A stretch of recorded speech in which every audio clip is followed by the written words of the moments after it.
Hey folks, and welcome to the channel. Today I wanted to show you all the newest vehicle we just got to the fleet, and that is this lovely 1983 Mercedes 300D.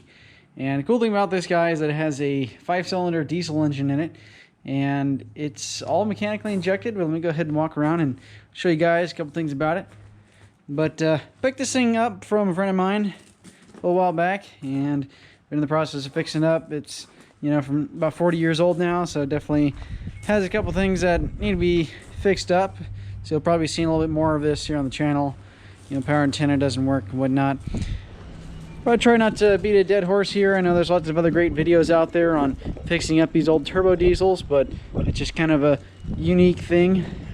And the more I've, gotten to riding this thing and drive it around, it's kind of found it a bit interesting. It definitely offers a very smooth ride compared to especially the 1997 F350 I got. This thing is definitely rides a lot smoother, and I think just in general it does offer a really great ride. So a couple random things, and maybe this is more because this is a German car, is that there's a lot of, I think, attention to detail that the engineers clearly took whenever they made this thing, and a lot of things that I can really appreciate. So, like, for example, like this little emblem, if you notice, it actually has it will fold back, presumably in the intent that, like, somebody hits it or whatever, or you hit a deer. I don't know, try to protect the emblem, protect the people. Let's go ahead and take a look inside. Now, the interior of this thing is a little bit beat up, of course, but again, it's 40 years old, and it's going to be something we're going to be working on. And part of it has been disassembled, so you'll see, like, the speaker covers are taken off it right now. Now, other thing too that's really cool is that this thing actually came with a sunroof from the factory, and on this particular model, like, this doesn't actually work on my car. We actually have to replace the motor and whatnot on it, but yeah, we'll get to it. But this thing does have automatic windows from the factory. It's got 4 of them, 1, 2, 3, 4. And one of the other interesting things that I found about this car is that, well, first off, it's a little bit atypical, at least compared to the Comanche I've got, is that this thing actually does have 2 rear view mirrors on the side, on the driver's side and passenger side. And the cool thing, and this is where I really find and can appreciate the attention to detail these engineers took, is that there is a manual control here for the driver's side mirror. And I think that's awesome because, frankly, there is no reason that you would need to have a electronic control on a mirror that's on the driver's side. But they do have one for the passenger side right down here. And of course that makes sense because from the driver's seat you can't reach that mirror. So I think it's awesome. It's just the perfect amount of electronics. You know, I know, like, ideally there'd be none, but if you're going to use them, at least minimize them when you can. And I think this is a great example of that. Now, in terms of the instrument cluster, pretty basic, nothing too much to it. You got the tachometer, got some instrumentation here for, like, the temperature, fuel light, or fuel and all that, and speedometer. You'll notice this thing looks like it only has like 299 miles on it. It is not that new. The odometer actually broke, and that's how many miles it has been driven since I fixed it. I didn't know for sure how many miles this thing had on it. Probably has around like 240,000-ish miles on it. Now, of course, the climate control system on here is a little bit weird. It's maybe more common for German cars, but it's actually got this, like, automatic thermostat on there. Normally, you just, like, kind of adjust the temperature to, like, for example, the Ford, I know I usually will just adjust the temperature to whatever feels about right, but this actually can maintain a temperature, which I think is pretty sweet. But it does have to kind of, like, it has more, like, automatic stuff going on because it's a luxury car that, yeah, this doesn't work all the way, so it'll take some figuring out to figure out how that works and see if you can fix it. But you got buttons here. One of these is for the sunroof. I got rear window defogger. You've got antenna, I think, and this is just a dome light right here. And you can see it there in the back, off and on. Got that working recently. And other neat thing is that the thing does actually have a clock on it. It does have cruise control as well. Next time I can show you guys the back seat. Pretty typical, nothing too crazy back here. It does have, I think it's an armrest. This guy, little armrest. Now, one thing as you're looking around at this car you may notice that there's actually no cup holders in it. And that's probably my biggest complaint about it, is just that there isn't a cup holder. Probably a German car thing. I have no idea why, but I'll probably be 3D printing something at some point, and we can, you know, get that functionality back. Now, other neat thing, there's actually supposed to be a first aid kit right here on the back, right behind the window. Of course, it's missing in this particular vehicle. But what I think is really cool is that directly underneath here is actually where you access the fuel sending unit for the car. It's something on the list to replace, but I think it's really neat that, like, it's not in like a horrible to reach location. Like, yeah, it's kind of odd, it's inside the car, but like they actually put in the thought as to how you would access this thing in the event you need to replace it. And I think that's pretty sweet. Now, other small levels of the detail here looking at is the carpet is a little bit different than what you might typically expect. It's actually just like these short little pads that go down. And so you can actually see the direct metal subfloor there. And actually it looks like there's some like insulation there. It's a little cracked up. But yeah, just carpet goes right on top. They're a bit easier to replace than having to do all of it at once like you typically have to do. And of course, being a luxury car, it actually has 2 keys. Actually, this is more common for older vehicles, especially this era. But from looking at it, there's actually a specific key that is used for the trunk. And if you read the description, the intention, or in the owner's manual, the intention of this is that if you have a valet for the car, you can just hand them the key to the ignition, and that will open up all the other doors, but they can't access the trunk. So you're definitely kind of a rich people car thing. And this presumably would have been a much more expensive car than I paid for it. But you know what? It's pretty sweet. Got a light back here, of course, for lighting everything up. Of course, they've got a variety of tools and spare parts, as is typical. Spare tire underneath right here. And full-size spare, of course. Now, one of the other cool things, if you give me a second, I'll get out this jack. I'll show y'all. So the jack for this guy is unlike anything else that I've ever seen, and I actually kind of like it. So normally, if you're going underneath the car, you gotta have to find like exactly where the jack points are. Of course, this is for just like the roadside. You need to change the tire. Not necessarily intended for full-time use, but there's actually a series of holes here, one on each corner of the car. But these are actually the jack points, and it's just kind of interesting because this guy just slides right in there. And then you jack up the car and do what you need. But it's just really nice because it's a very clean jack point. You're not worried about like slipping off or anything like that. It just gets the job done. Pretty cool. Now, another thing I'll have you guys note, and this is something I was surprised about when I first looked at this car. This is actually a turbo diesel. Now, I was under the impression that these things originally from the factory did not have turbochargers, but that's actually wrong. So this OM617 5-cylinder diesel did actually have a turbocharger. Now, it's not to say that this thing is exactly fast. It at least gets out of its own way, but it is definitely interesting that it has that. Let's go ahead and pop the hood.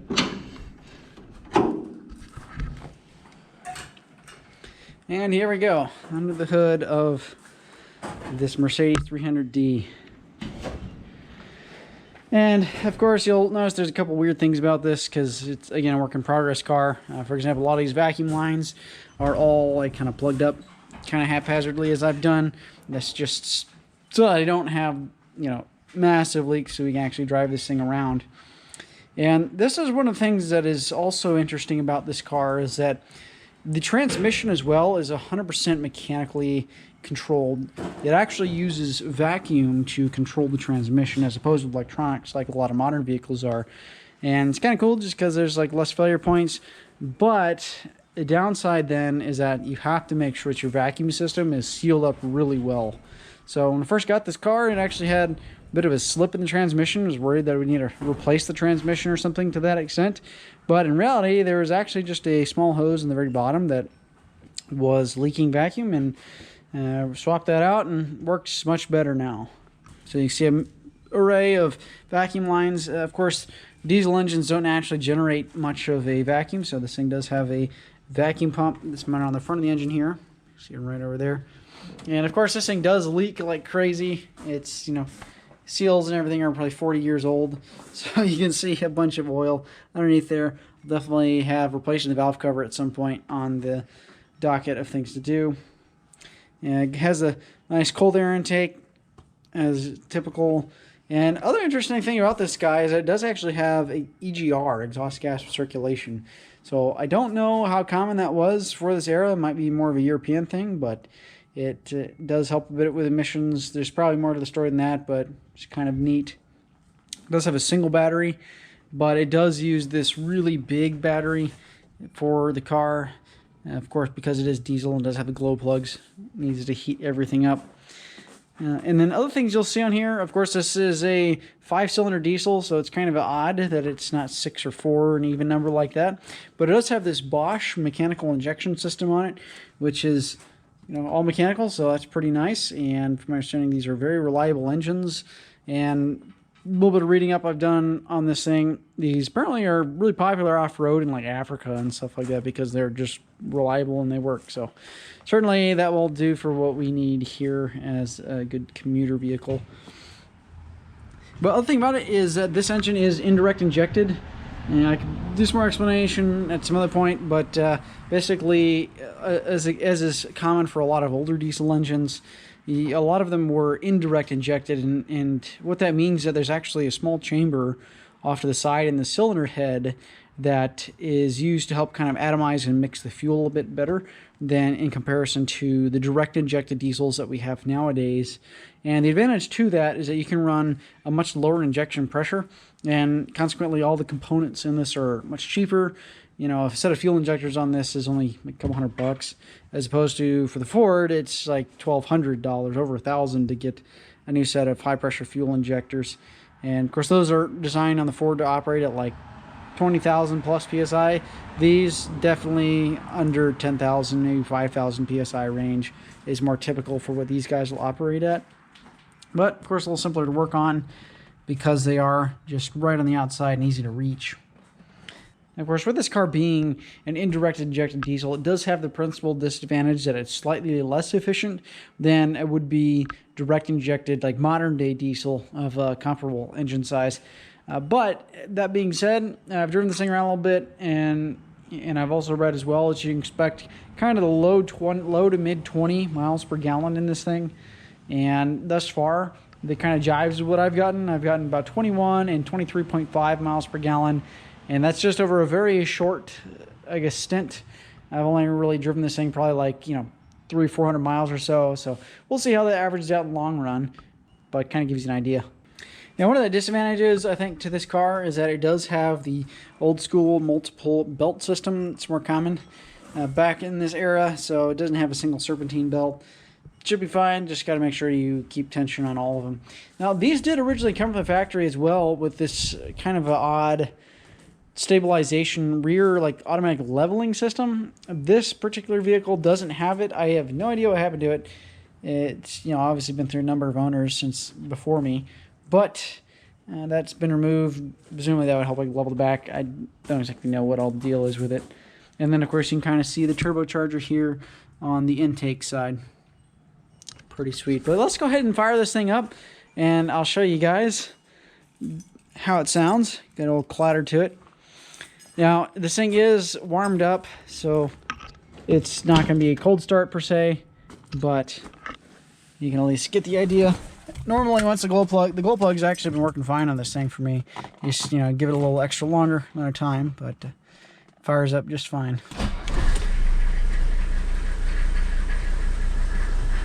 Yeah, you gotta love that mechanical diesel. It just fires right up like nothing.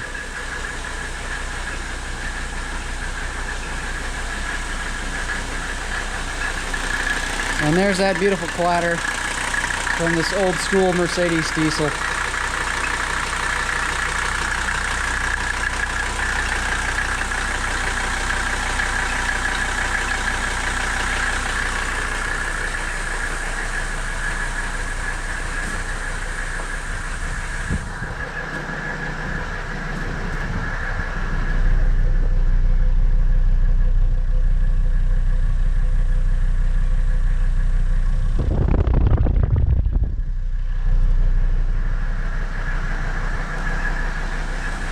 Now, other odd thing you might notice about this guy is it does have a gas tank on the passenger side.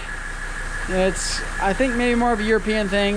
The Bug we have also has that, but all my American trucks have it on the driver's side. Kind of odd thing.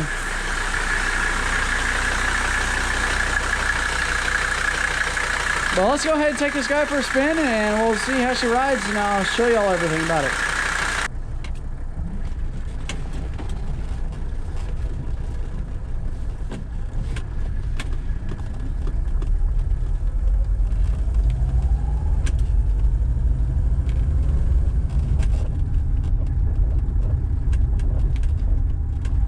One thing about this car that I'm definitely impressed with is that it does offer a very smooth ride. I think of all the vehicles we've got, this thing is definitely the smoothest. So that's one thing that you can definitely appreciate about this luxury car, quote unquote. Let's go ahead and see if we can take this thing out of the main road and see if we can put a little speed up on it.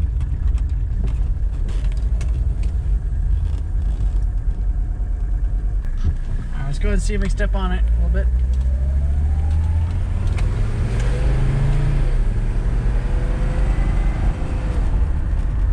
Definitely doesn't break the tires loose.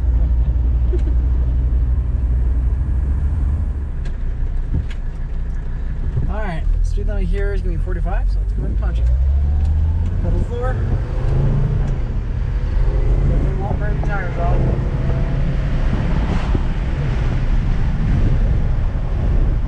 So that's 45 miles an hour right there. Let's go ahead and roll up the windows so you can hear how it is. And this is one of the cool things about this is listen how quiet this thing is, especially for a car that's 40 years old. Isn't that amazing?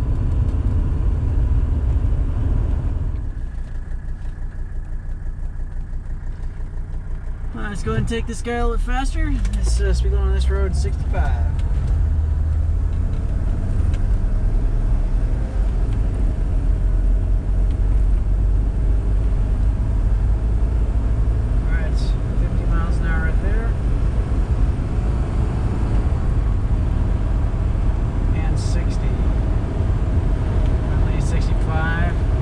This car, I did not floor it right there, but here we are going down the road.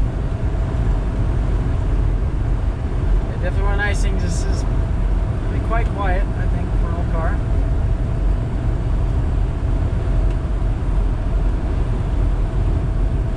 Well, folks, that pretty much does it for today's video.